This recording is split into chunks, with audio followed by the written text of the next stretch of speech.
as well. Yeah, I try to make this as interactive as possible. I guess to start off, I'll tell you guys a little history about myself. I was in the nursing program at UBC.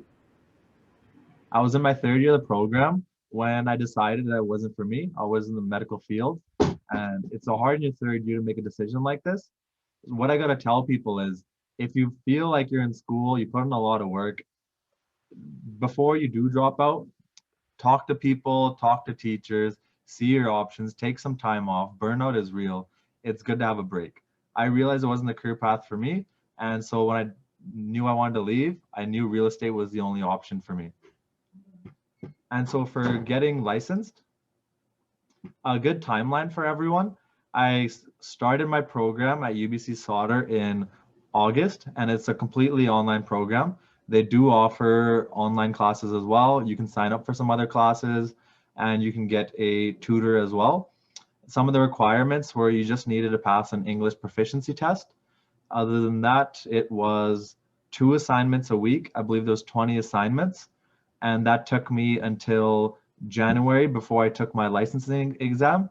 And after my licensing exam, there was a 2 month waiting period before I had to pick a brokerage.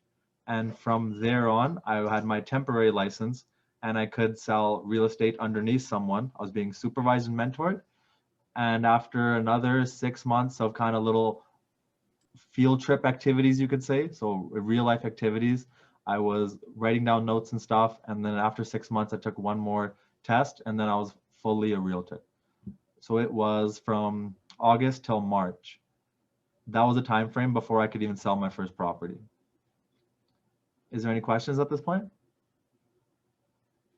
Not at this point. On this point. And so for difficulty wise, or in Canada, it was completely a multiple choice exam. Something I would recommend for someone is they do have a lot of practice questions. So I did all the learning objectives in the book. And if you have any questions at the end of this presentation, send me a message and I'll send over all that. I have all the learning objectives answered. And at the end, I did the 1,000 multiple choice questions back to front, front to back a bunch of times. And the math is really important. You don't use it a lot in the field because that's more for the mortgage broker. But for the exam, make sure you know that stuff. Another point on there, finding a brokerage is one of the most important parts of real estate. You want to find someone that fits you. Again, here, Century 21, Remax, Royal LePage. There is Coldwell Banker is another big one. You are interviewing them more than they're interviewing you. So you're going to each one, you're seeing what they can offer. You really want to call them after hours as well. See if they pick up their phone. Because that broker is your lifeline. Those first 4 or 5 months, your first couple of deals, you know nothing. You'll get a call for a lead. You'll say you know what you're doing, and then you got to call someone else for help.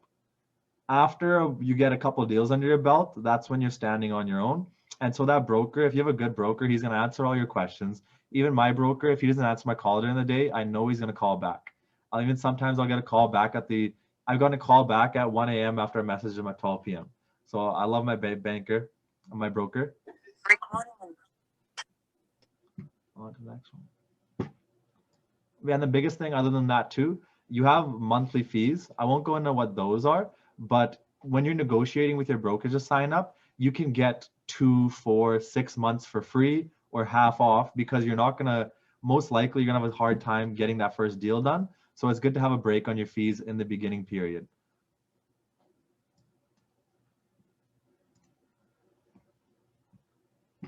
No questions at this point?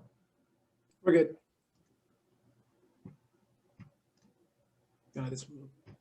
And for realtor life, so some daily things, my phone is my biggest asset. From when I wake up, I know, like if I go to the gym in the morning, I know at 10 a.m. is when the day starts because that's when the emails come in. That's when the phone calls start coming in. So I'm ready to go by 10 a.m. I'm ready before that, but 10 a.m. I know the day starts. So tie off all your loose ends. You never want to not call someone back. If you're getting phone calls or messages, you can't answer it, that day you deserve to call your clients back. And then emails, I always make sure, again, sometime in the day I'm answering my emails. And it is okay to prioritize. Some things you don't need to respond to during the day. You can get to those later on. There's some people that work 9 to 5, some mortgage brokers, some insurance agents. You want to make sure you're calling them during working hours, and some of your clients, they get off work at 5, so you call them after. So it's good to think about these things ahead of time and prioritize your day like that. Other thing that keeps me busy, you have to stay updated with learning. There's called PDP hours. You have to take a certain amount of classes every month, every year to stay certified. And the onus is on you. No one's telling you to do these things. You got to find the classes that benefit you. So some examples, when I started off, I really thought I was gonna be a commercial and residential realtor at the same time. I discovered that is very difficult to do. Commercial real estate's a whole different ballgame. I've done a couple leases, but again, I had a partner with me. I was going 50-50 with these leases. He was very experienced, but doing a lease on my own, it's a serious thing because you're really helping out a business owner. And if you don't get him a good contract, he's stuck in that for years. It's not easy to get out of one of these things. It's a very big decision with a lot of things like where he can put his signs up, the hours of the building. You have who else is beside him. You don't want another competitor being inside the same building. So with leases, that's a whole different ballgame as well. And commercial real estate, you're looking at a lot more numbers based. A commercial, they want to see the money, they want to see the assets, they want to see the cap rates, how much money you can make. Residential, there are investors, but a lot of people, it's more feelings. How do I like this house? How do I like this neighborhood? And so when you're dealing with the different people, it's a whole different ballgame. Maybe I'll slowly go back into commercial in the future, but for the next couple of years, I really want to learn residential. But I'm happy that I decided to go into both at the same time, so I got to learn for myself. And paperwork, big part of the thing is paperwork. You got to have your paperwork down tight because you can get called in 2 years later, 3 years later, and you got to have all that stuff. I have it on my computer. I have it backed up on a flash drive as well. I should have it online on maybe some kind of iCloud platform. That's something I can do in the future. Paperwork can get intensive. I make a lot of templates. So again, when I started my real estate, before I had deals, I was staying up late nights making templates. So now if I get a call to list a farm or buy a farm or buy a house, sell a house, townhouse, because strata buildings, they're harder than houses in my opinion. There's way more paperwork for a strata. And I have templates made for everything. So if you call me up, I have a template made for a townhouse. I just input your data into there. And if I had to do that stuff every time, I wouldn't have time in a day. If you call me up for a farm, I've used, so when I was a listing agent, I've used buyer's contracts to make my contracts better as well. If I see some good clauses inside a contract, I steal them and I'll use them for myself. And having that ready to go ahead of time, even when I go, another example, another template I have. So for a buyer's contract, I have every single thing you could possibly need in this contract. So when I go to present to a buyer, I can be like, would you like this? Would you not like this? Do you want this in there? Do you not want that in there? And so say a year from now, I have to go to court because something happened. I can be like to the judge, hey, listen, this is my standard contract. I asked the client if he wanted this in there. He said he didn't want it in there. And if you look that professional, you have notes of what you did that day. I keep a notebook on me. Let's see if I have my pocket. I don't have in my pocket right now, but I got a notebook of every day. I have these standard contracts. I think I'm going to be covered in case something goes wrong. I didn't miss anything. I asked the questions. Speaking of questions, Yeah. I have a question. What are the barriers to entry to sell commercial properties for an entry-level real estate agent? So with commercial real estate, what I've noticed is they don't even want you to do that for the first year. I don't even think a lot of brokers will even let you do a commercial deal for the first real if you're part of a brokerage. Me personally, I have a lot of networks, and farming isn't commercial, but it is commercial. Farms are still listed on the residential MLS, but they're all about numbers. You want to see how much money you're going to make on a farm. And so I got into there, and then farms have leases inside them too. So me is, even though I wasn't experienced, my clients wanted to use me. And so because of that, I got my foot in the door. Other than that, I would say I had another realtor from the lower mainland that had a deal in the Okanagan. And so he completely mentored me. He's like, I just need you because you're in that city and I'll teach you how to do this. So if you have good networks, they'll get you into commercial. By yourself, I don't think residential you can learn. You can get yourself through a residential deal. Commercial, you got to know people. That's my biggest thing. You got to know some realtors that are doing commercial. I don't recommend trying it unless you got someone that's like 100% behind your back. Awesome. There was also a follow-up question on that one. Is commercial real estate significantly more profitable to selling than residential real estate? So with commercial real estate, there's bigger numbers in there. If you look at some of these commercial buildings, they're all in the millions and stuff. And if you look at leases and stuff too, some of these things you get paid out monthly. It's a different way to make money. Some buildings, yeah, there is more money. The biggest thing I want to say is it's more long-term money. These deals don't close for a year or something. So it might be a bigger paycheck, but you're not getting it for a while. And so like even with a farm or something, it's a big listing. There's less people that want that. It's more of a niche. There's more money, but a smaller market, if that answers your question. Cool, thank you. And then the next one would be listings. So when you go to a listing presentation, unless you really know someone and they're your friend, there might be 4 or 5, even more other agents coming to this person. You're selling yourself, right? I have my social media platform. I have like my presentation of what I'm gonna do, what I'm gonna offer you. When I first started out, I borrowed my friend's drone. My friend made me a website for free as well. And so through that, I was showing these people the value that I'm gonna bring. And you make them laugh a little bit and you try to get them to choose you. And after you get that, there's with a listing, it's a lot more paperwork and work initially, and then you sit back. So it's a lot of work to do at the beginning of getting all the information, making sure you know everything, putting together a good advertising scheme, and you put this live. So I just got a listing up today. The last week's been crazy. Making sure the videos are there, all the pictures are ready. I've sent out the emails to everyone. I know everything. I have the listing in my notes. So in case someone calls me while I'm on the road, I can pull over, look at my list, and answer the questions right away. But I'm not going there every day. The buyer's agents are coming to the listing. When it comes to the buyer side, I'm taking my clients, like if it's a really hot client, they need a property right away, every 2 days, every 3 days to see a property. You're on the move all the time to the properties. While you're listing, people are coming to you. So that's the big difference in those two things. And then it goes on to the next thing. When you're going on showings, do your research. The night before, I don't think of any property as it's not going to sell. I might know a client's not going to buy this property. I treat it like this client's going to buy the property.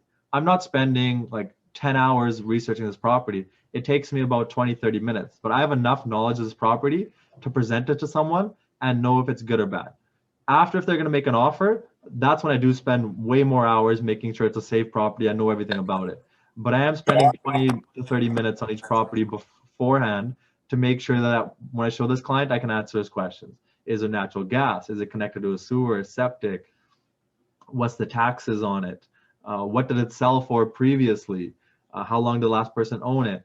How much did they buy it for? Now they're going to pay this much commission. Is there what's in here? What's his bottom line? I'm thinking of ways to present the most information to my client so he can make a good decision. And from there too, right now, because of COVID, a lot of times I'm meeting my clients at the showings. Some clients I do take with me to showings, but right now it's more of us traveling separately. And that can be a good thing as well, because I'm answering phone calls on the way to different showings as well. And I don't think that would look good if I was driving with my client. Any more questions on showings? Not at this point. And especially right now, I'll add to this, because the way the market is right now, there's not many listings. Oh, Yep. there was actually a question. Can clients negotiate fees or are they fixed for commercial?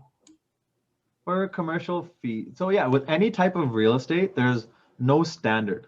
It's actually against the law for realtors to talk together and make a standard fee. It's called competitor, no competition. It's called something, and you're not allowed to have an area with a fixed rate.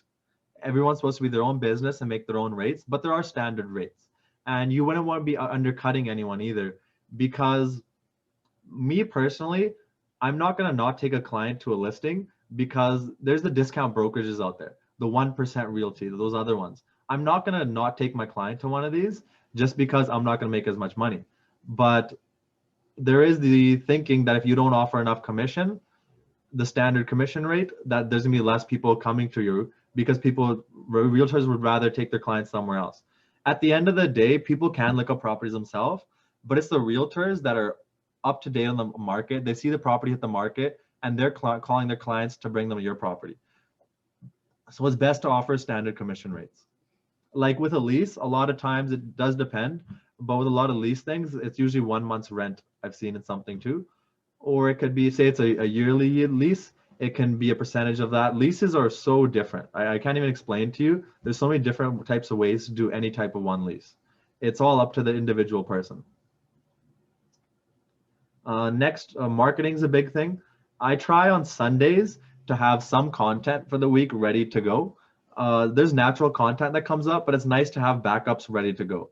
So some months when I'm feeling motivated, I try to make a bunch of videos. I try to think of a bunch of content and I have it in my back pocket because it's hard staying up to date on social media. It can be a burden, especially when your real estate career is busy because you're going to focus on the stuff that matters, which is real estate. The marketing is secondary. And you don't want to fall behind on that either because people want to see content. In this world, content's a big thing, but that's one of the next slides. So we'll wait for that one. And marketing goes for word of mouth too. I'm going in the community, I'm seeing people, and even like the gym I go to, I'm talking to people. One day I found my business cards on the counter too. I randomly gave it to the owner and he just put them up himself. And so you never know where marketing happens. It's a 24/7 hour. Whenever you have a business, it's 24/7. And lastly, market research. So I'll start again. When I got my license, I had no clients. I had no idea what to do. But one thing I did know is I had access to the MLS. I spent 20 hours like that first day going through every single farm that's on the market and write down all the notes. I was calling my friends and asking them, what do you think about this property? What's wrong with this one? What's up with this area? How's this? How's that? And I had a list of all these farms. That was a horrible idea. It was such a waste of time, but I had nothing better to do. And from there, I learned who would help me. Some friends, they wouldn't even answer. And some friends, they would spend a nice hour talking to me and explaining things to me. And from there, it's just about taking action. When you take actions, you'll learn better things. Now I know what property I need to research. I have a good enough idea of myself. So when properties hit the market, I know, hey, this one, the zoning's good. It's in a good area. Maybe this guy wants it. Okay, let me really look about this property. I'm good at filtering now. And so I saved so much time. From when before I was just going, I don't know any better. I just went through every single property and try to learn as much as I can. But it was a way for me to start. So just take action is what I got to say there. Other things about market research, you want to know how things are selling. Me personally, I work all over the Okanagan. I thought when I started, oh, hey, I'm going to take over BC. I'm going to take over the whole province, right? So for you guys, California, I'm going to be a California's realtor. Horrible idea. That's not a good thing to do. It's too much, the travel time, all these things. I could tell you so many negatives. But I thought big at the beginning. And now I stepped it back to just the Okanagan. To break it down, to get from Asuyas to Kelowna is an hour and a half. So I don't know some nearby cities for you, but now my traveling distance, I'm managing an area about 2 hours traveling time. So from Karamias all the way to Vernon, I know the area pretty well. I've lived here my whole life.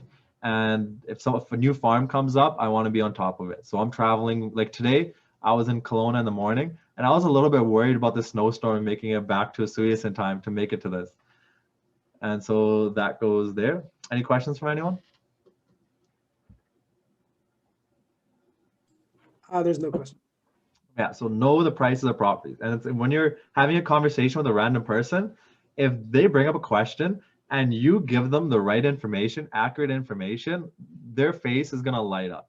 Like if someone says, oh, I'm looking for a house in Glenmore, and you tell them, oh yeah, these houses sold for this much price last week, that's the price over there. How about you look over in Glenmore? Houses are selling a little bit higher for 750, the property value is holding like this. Oh, they're going to refer you that day. They're going to call everyone like, oh, I just talked to Jewan, he knew what he's talking about. So if you're out in the public and you know information, so where are you guys living? Where are some of you guys living right now? LA. LA. So yeah. So again, like LA is pretty big, but in the beginning, before you have any clients, if you're just looking at sales data and you know, hey, this part of town it's selling like this, they sat on the market for this long, the price dropped this much, this is happening. Hey, right now the market's hot, price, things are going above asking price. And in regular conversations, if you're bringing up this information, that's way better than being like, hey, I'm a realtor, use me. If you're giving someone value, that's the next slide. That's the best thing you can possibly do. And so plan the night before, the week before, and the month before. So I have a calendar for every month. It does go downhill sometimes. I stop using it halfway during the month, but it's a great way to start. Every week from Sunday, I'm planning out my week. And around Wednesday or Thursday, that's when I kind of dig down, and I know Wednesday to Sunday is my craziest times. Monday's pretty crazy too, but I know Wednesday to Sunday is when the showings start, when everyone's getting ready to look at properties. And so I have a to-do list of who I'm meeting when, whatever, and I have that ready to go. Because when you're getting calls for appointments, you got to know like, hey, I got a free time here. I'm going to be in this area this time. Let me move him over here. Even if I have some showings, I'll move them around to fit someone else in there. You got to be on top of your schedule in real estate. It can get, when it gets crazy, it gets crazy. And when there's downtime, there's a lot of downtime and you're worried, will you ever sell anything? Take a moment to step back from all the tasks and think about the bigger picture. You're not just one deal. You're not just this one contract. You might be stressing about one thing. Breathe, step back, look at everything that's going on. Is there something more important that you should be doing right now? Is there something urgent that needs your time? And then get back to the task. I try to do my task with 100% focus.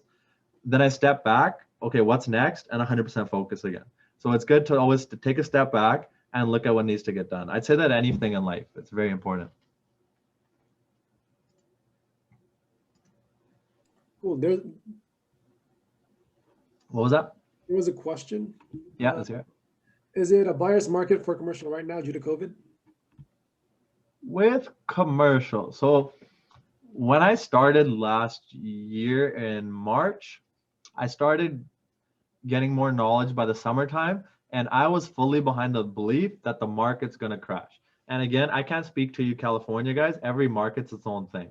So don't try to apply my knowledge to your market. I thought the market's going to crash. I thought there was a bubble. I'm like, oh, there's going to be a lot of deals coming out. And I'm like, oh, all these commercial properties are just going to go under. There's going to be cheap sales. Businesses are going down. And as I started getting my foot in the door and I'm talking to commercial people, I was learning a lot of things that I think this applies to California as well. Some of these guys that bought these expensive, big commercial lots, they bought them 10 years ago, 15 years ago. They're already paid off. Some of these big buildings, there's no mortgage on them. They don't care if there's not one person in there. As long as they can pay the property taxes, they're running themselves. And I've noticed that for a lot of things in the Okanagan as well.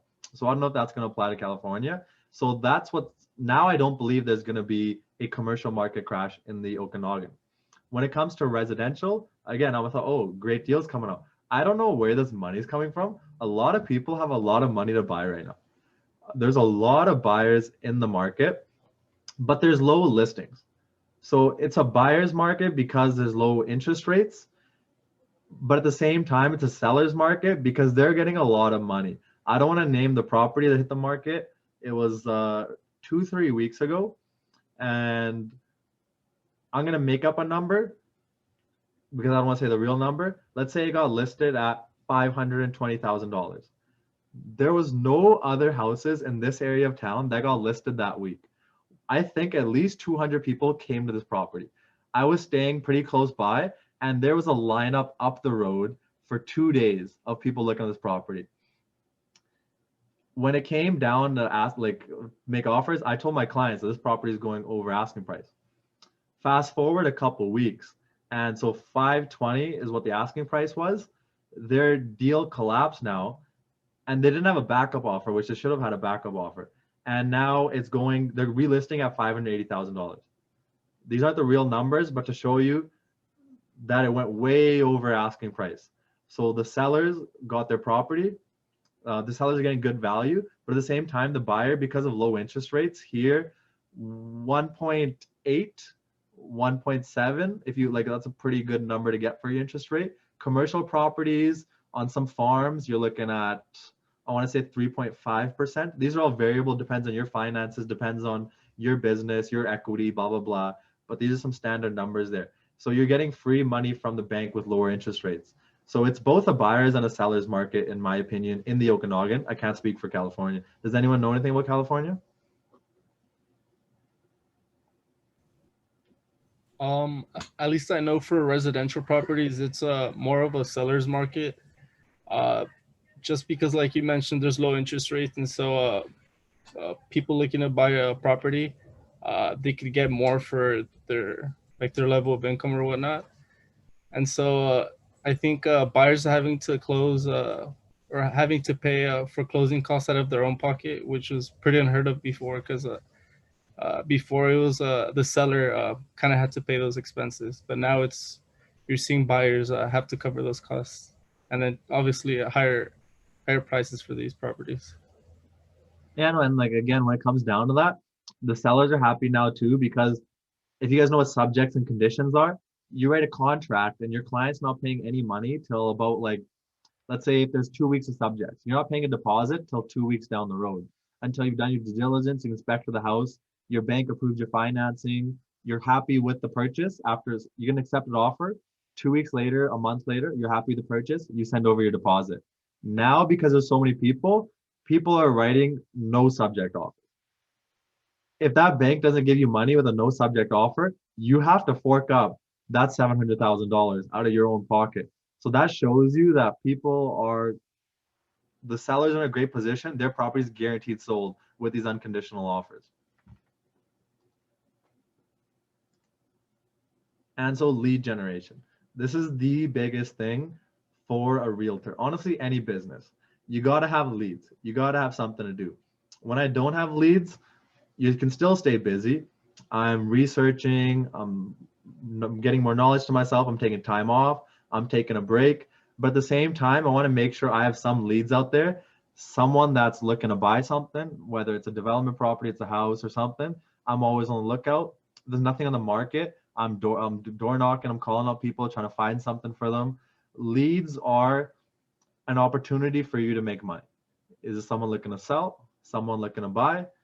I love people even asking me any questions about real estate. If someone calls me up with just, hey, how's GST on this? What's the rules around this? I'm happy to answer the question. It keeps me more knowledgeable. I research if I don't know. I'll be like, hey, listen, I don't know the answer to that. Thanks for asking me.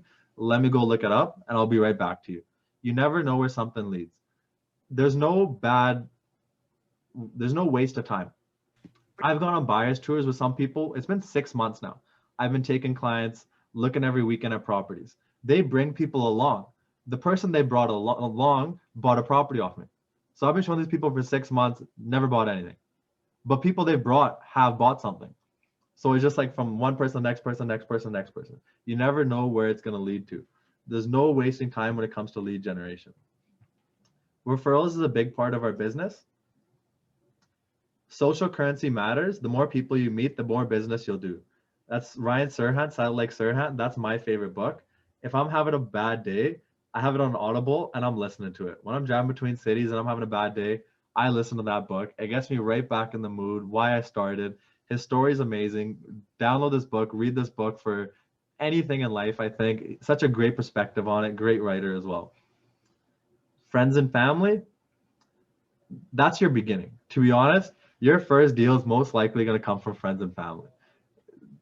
They're the people that are going to trust you when you have no experience, and they're not going to be mad at you. My first deal, I didn't know a lot of what I was doing. A lot of the paperwork I was seeing for the first time. I did a lot of research. I had a lot of templates. I had a lot of checklists ready. It did not prepare me for my first deal. There's a lot of things that come at you, and you got to be like, hey, let me get back to you. And even with something, I'll be like, oh yeah, that's great.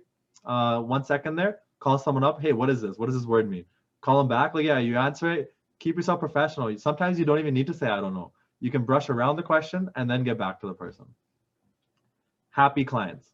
If you get one happy client, everyone's going to ask them, hey, who'd you use to buy your house? Hey, who sold your house? That's the number one referral. If you have a good sale, a good deal, there's a good experience, even if there's bad experience, if at the end it landed well, that everyone's going to ask. Buyers are all talking to each other. Sellers are all talking to each other. They're getting information from each other. And if you did a good job, it's going to pay off a tenfold. Community interactions. So again, I was saying, like at the gym I go to, or people I meet in the community, anywhere I meet, conversation starts up. A lot of times someone does mention something like, oh, you know, I was looking at a house over here, but oh, you're looking at the house? Here, let me help you out.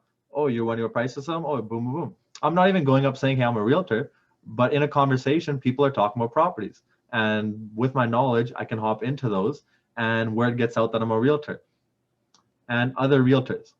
You want to have a good connection base with other realtors. If you have a good connection base and people know that, hey, Jeevan's always looking for farms, right? People are going to come to you with deals. They'll be like, hey, Jeevan has buyers for farms. Why don't we just call them up? And so if you have good interactions, you're going to hear about deals first. Say a deal collapses, you're going to hear about it. Hey, Jeevan, this happened. Can you help me out? And if you have a good experience with them, they're more likely to work with you in the future. Say a realtor has 10 offers. They're all the same price, same subject, same everything. What's the next step? Well, is the person pre-approved? Is it a first-time home buyer? Do they have a lot of money behind them? Right? Which is the safest bet out of these? How's the realtor? Oh, I worked with him last time. It was such a smooth process. He kept me updated the whole time. Even some realtors I've worked with, they've been surprised that I'm new to real estate. They've been like, we can't believe this. I just kept them updated on everything. I've been like, hey, even their paperwork. I've been like, hey, you need the Form B for a strata thing. Here it is. Hey, it's time for the Form F. I already got it for you, right? Hey, how's it going over there? How's the financing going? It's going over here. Oh, hey, look, it's the night before. The financing's not done. I already got the, what do you call it? The subject extended. Let me get you 3 extra days for your financing. I anticipate problems and I'm helping other realtors out. You want to work together. You both have the same goal in mind. It's not a competition. In my mind, there is no competition in this business. Everyone's helping each other. You got your clients, I got my clients, and every realtor is different at the same time as well. I put myself out there, but there might be another guy that's more of a numbers guy, right? He's going to get guys that want that, or ladies too. He's going to get clients that want the numbers. I'm more flamboyant, doing other things like that, and so I might have clients that don't want that stuff, right? And so there's another realtor for them. It's all about working together in this business.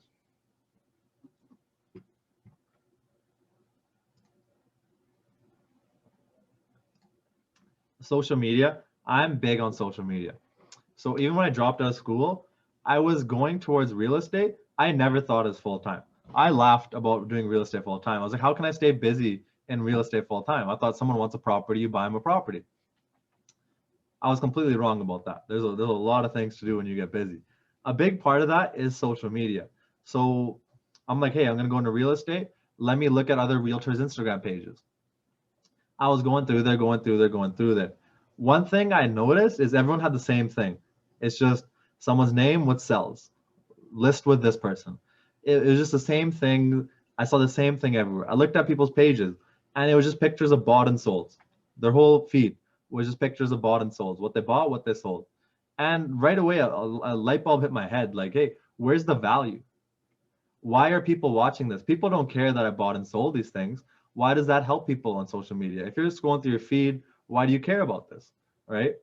Provide value, give value, show value, create value. I love giving free content away, free knowledge. I learned something. Hey, people want to know about this. Hey, what's the difference between a bank, a private lender, another thing? Let me put it out there. What paperwork do you need when going to a bank? What questions should I ask my mortgage broker? I'm a realtor. When it comes to your mortgage, there's someone that's specialist for that. And you got to know what questions to ask them. I made a list of that, put it out there. I think about when it comes to hot water tanks, there's cheaper ones than other ones. Let me put that out there. When I'm studying something, this is one of my biggest things. This is a good way for me to learn content. So when it comes to Canada's first time home buyer program, it's a pretty intensive program. Why don't I make a video about it? I study the program intensively so that I could make a video for it. So now I have a way for me to learn and I'm excited about it. And now I share it with people. Teaching people is the best way to learn. Now I know this content way better. People know that I'm staying educated because I'm sharing it with them. And people are engaging with it. They're asking me more questions, more things to learn. Just hop on social media, any business you do, and engage with your people. Give them value, show them other things, and it's going to come back tenfold.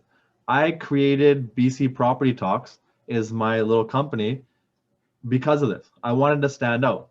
And from there, I have a lot of random people that just ask me questions on there and I'm answering them and they share it with someone else. They follow me And I'll get questions like, hey, Jewan, you're a realtor. Everyone knows I'm a realtor.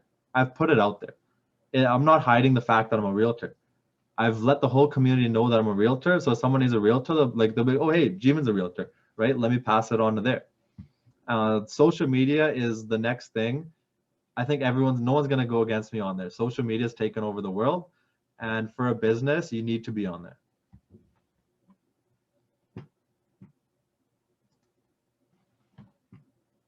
And so with COVID, door knocking is kind of not really happening. When I first started, COVID wasn't really going on.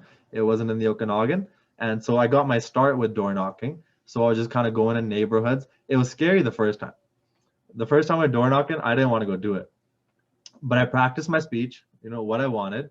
And say I was looking at someone's house. I wouldn't go up to them and be like, hey, I want your house. All right. I'd be like, hey, I'm looking in the area. All right. You know your neighbors? Is anyone thinking of selling?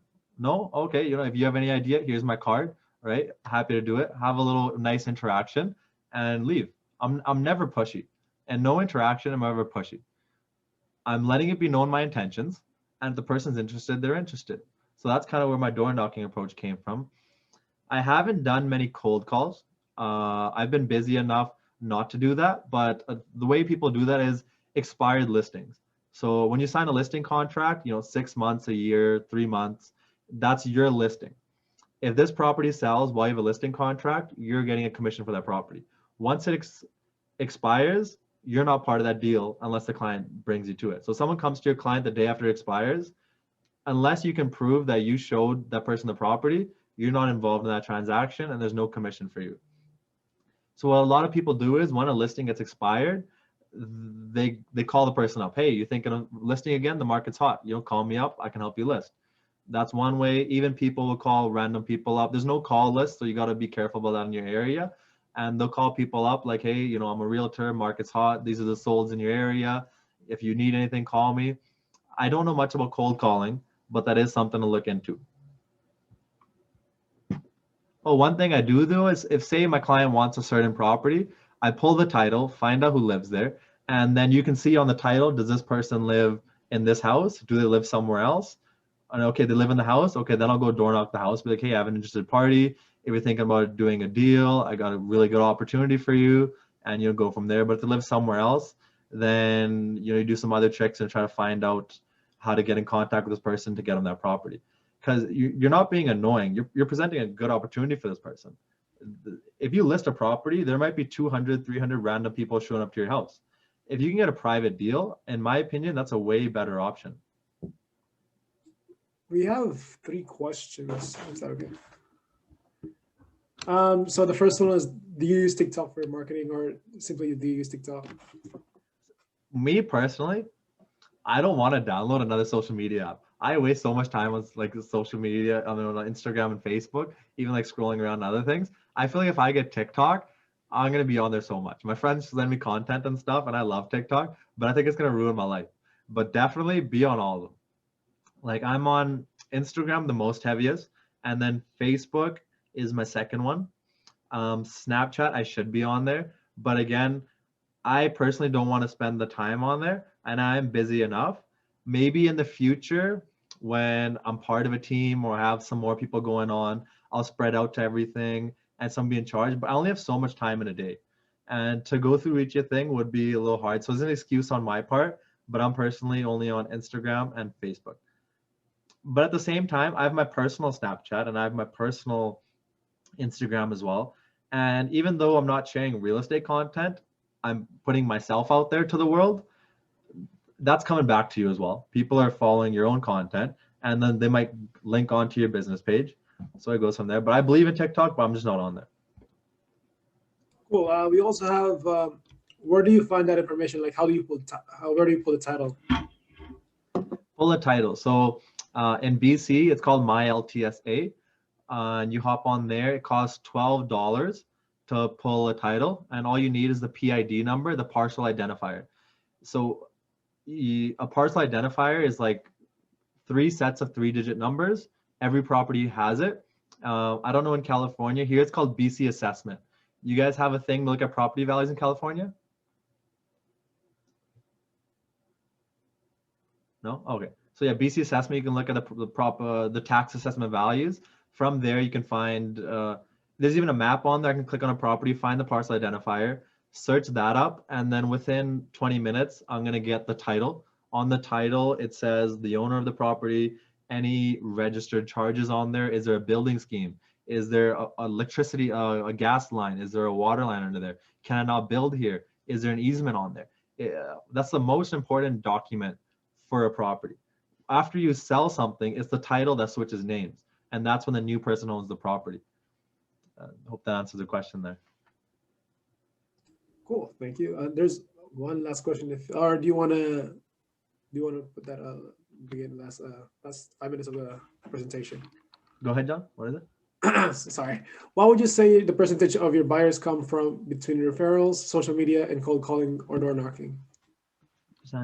Give me a second on this one. So when I started my real estate career, it was family.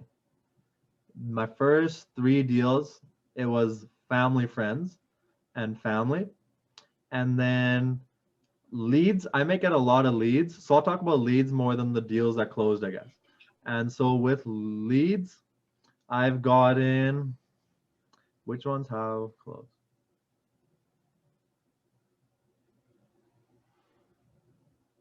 So I've had my family deals, but some of my friends, I would say further friends, I probably haven't seen these people in 2-3 years, right? They saw my profile on social media, saw that I'm a realtor, and then came back to me. So I haven't talked to these people in a long time, but because of social media, they saw that I'm a realtor, they saw my page, they saw I'm knowledgeable, and they called me up or they DM'd me and they came from there. And I get a lot of messages on Instagram as well. People share my content, and so it spread to a lot of my friends. So even though I knew these people, acquaintances as well, even people I've worked with, they've connected with me for real estate purposes because of my social media. So it's a weird question. It's a weird answer like that. With door knocking, I've gotten a couple good leads where people do want to sell. Some of them wanted too much of a price that I couldn't deal with there. There was one deal, we had an offer on there. We investigated the property, we backed out, but I haven't closed any deals through door knocking, but I've had some close calls. But great practice, I gotta say. Even though I haven't closed anything yet, great practice. And I go to properties all the time that my client wants, and sometimes it doesn't work out. I haven't bought anything, but I have not closed anything out of door knocking yet, but I'm still fully recommending it. Cold calling, I haven't done much cold calling. I haven't done much of that, so I can't answer there. But just going back to it, social media was a way for people to know that I'm a realtor, and acquaintances, family, and friends through social media have contacted me. So that's why I'll put the relationship like that.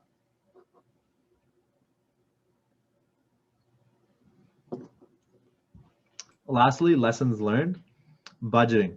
So in the beginning, you have your sign up fees, you have your desk fees, brokerage fees, your monthly fees, your yearly fees, your deal fees.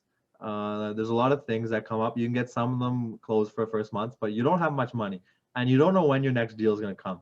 So you have to be careful with your budgeting in the beginning. You don't have to be that #1 video guy, the marketing on point, billboards everywhere. You don't have the money for it. So stick to the word of mouth. And with your listings, like I was making my videos myself. So my friend gave me his drone to borrow. I had one of my cousins, a social media influencer. She would edit my videos for really cheap. And I was all about the content too. A lot of people just put up a couple pictures and they go. But I believe because I spent that extra $50, $80 on a listing to get some kind of video out there, it paid off in the long run. That really helped me grow and blow up, and people appreciated the extra effort I went to. I know one of my listings, I just used that drone to get some pictures and stuff, and that client right away was blown. They're like, oh my God, like you went, I've never seen this before, no one's ever done this, like thank you so much. Their kids came out, they're so excited about the drone, and it made a good experience. So save your money for when you can use it. Like you have travel costs, you have so many things going on in your life. Until you have consistent income, you shouldn't be spending too much money on marketing. You don't need to these days. Social media is free, right? Utilize free resources in the beginning. And even if you have too many advertisements out there, you couldn't even handle all the deals. You don't even know what you're doing yet. So in the beginning, you want to keep it to people you know so you can really dive into the details, learn the contracts, learn how things get done before you're out in the general public. You don't want to sink right away. So get your feet wet, do a couple deals, and then start putting yourself out there. Asking for help. I ask stupid questions all the time.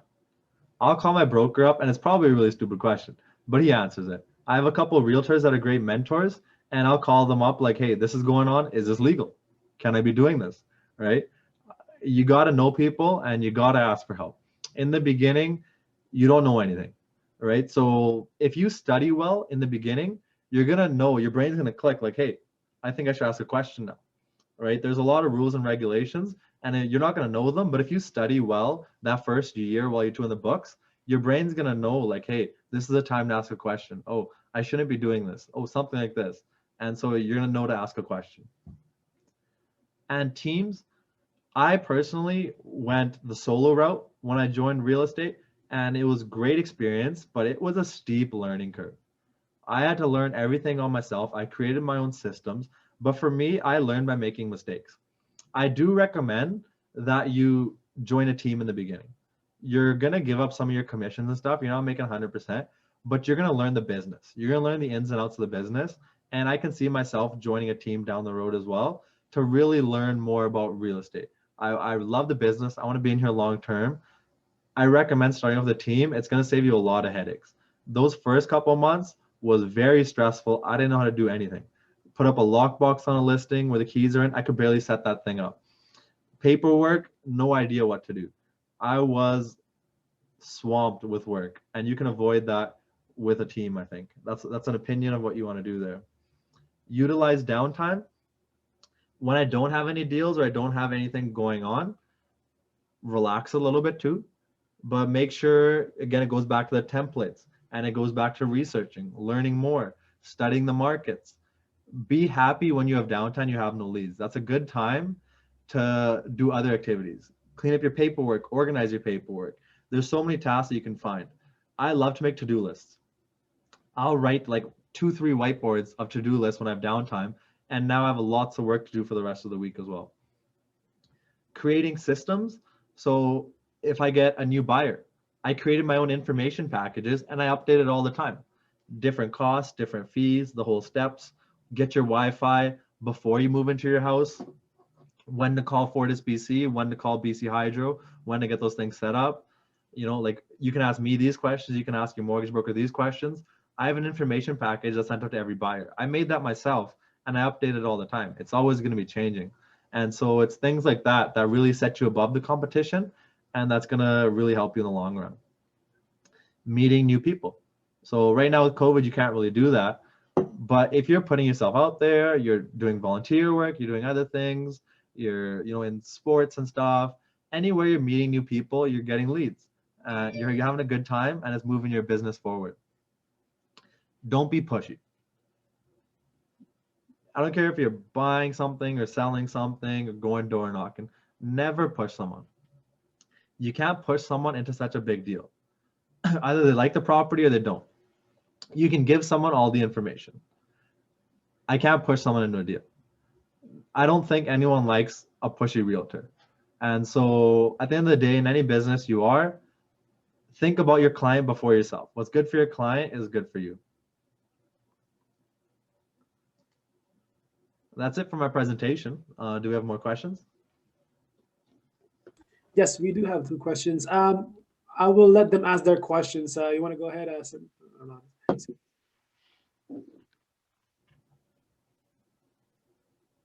I can just ask it. So the question was, would the title include a registered covenant? Yes, they do include it, but they don't tell you what it is. It'll tell you there's a covenant on there, and then you got to pay more money to find out what that is.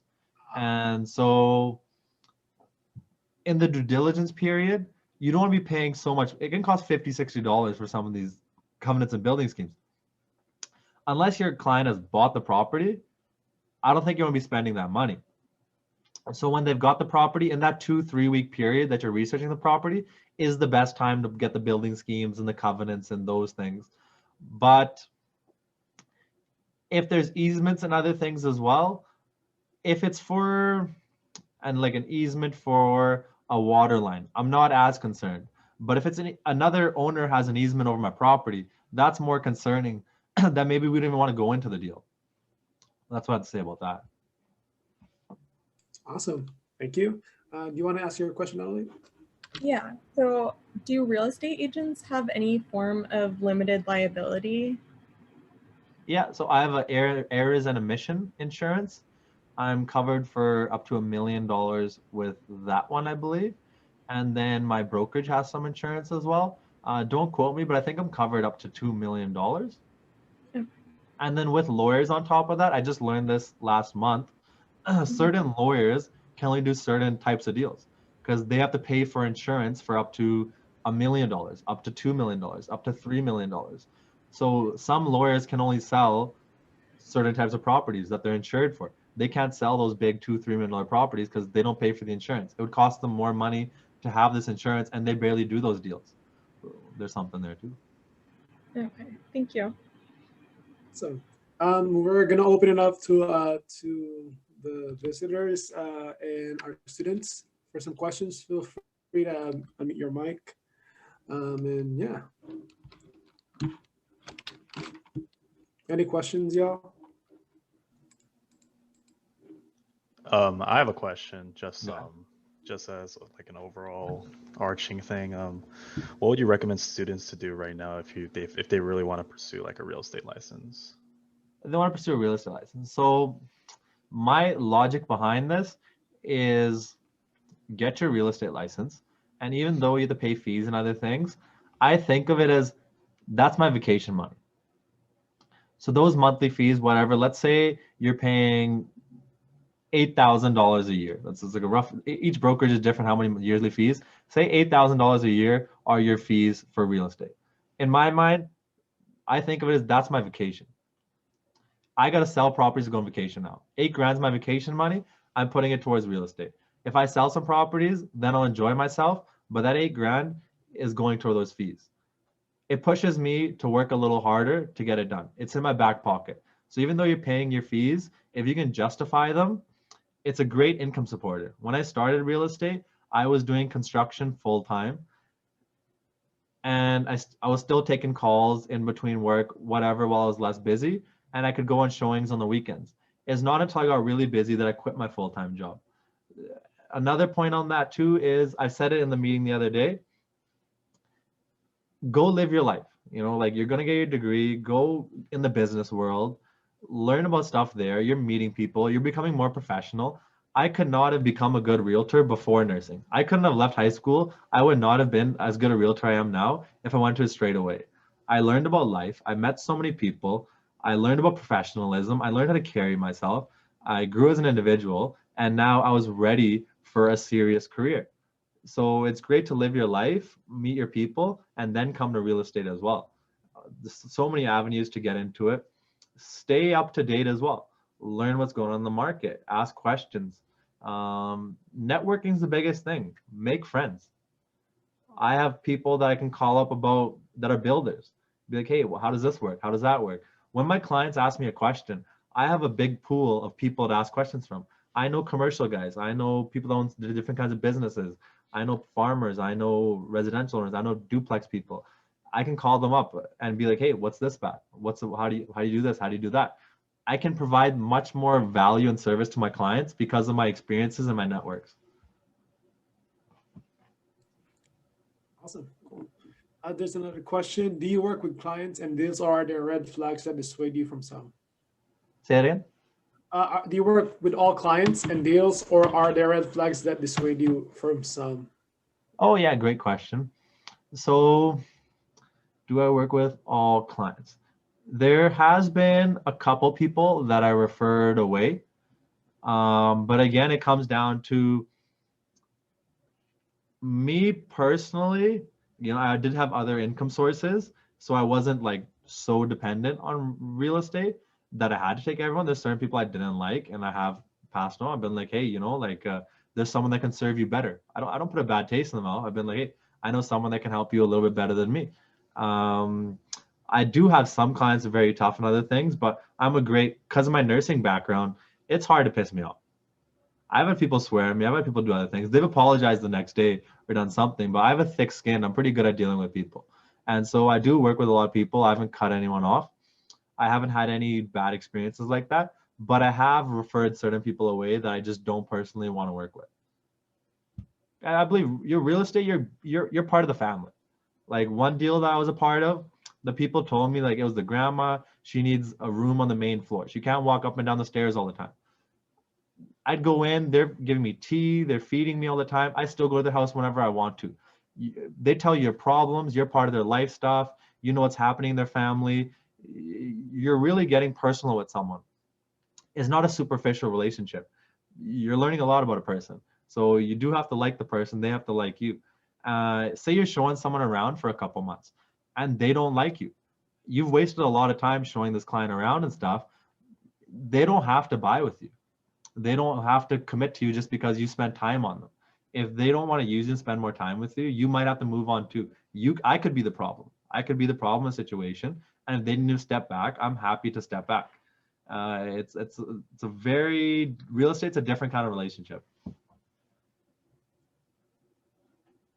Awesome. One last question that we have. Are you active and open to answering questions on LinkedIn?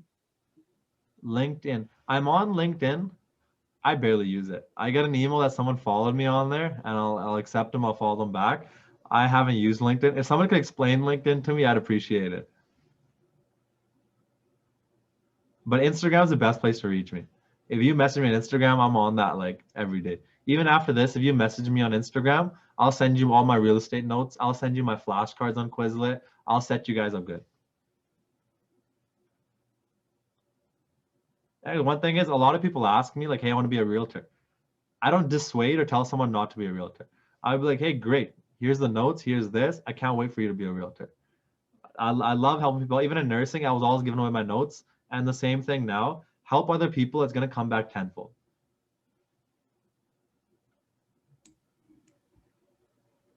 Awesome. Building relationship is definitely key. Somebody said LinkedIn is like it's Facebook for working professionals. There we go. You know, that's my theory of it too. But I don't know. Like I've seen people post on there looking for a job and other things too. I still got to learn about it more. Definitely. It's like social media for business people.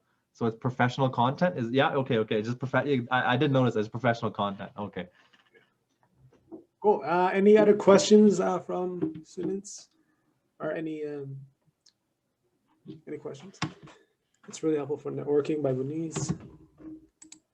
The one thing I'll end with is the beauty about real estate. The reason I came in here after I dropped out, your work equals results.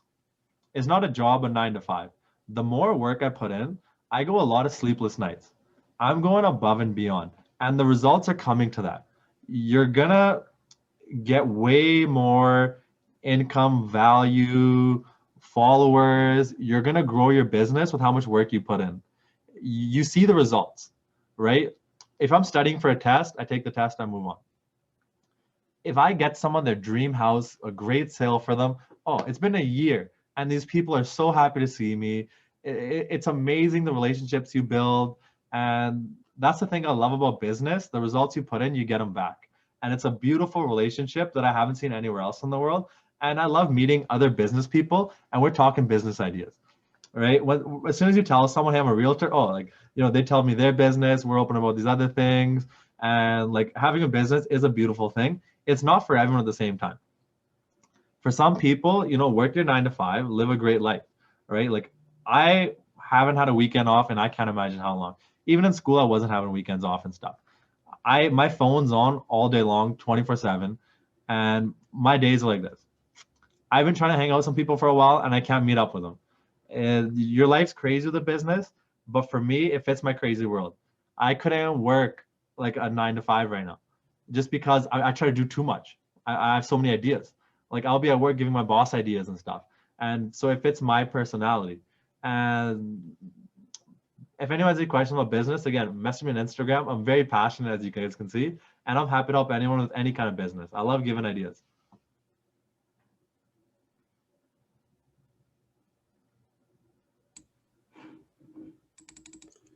there's no more other questions, we would like, oh, there, what is your, oh, there we go. Your Instagram, what is your Instagram again, Jewan? At BC Property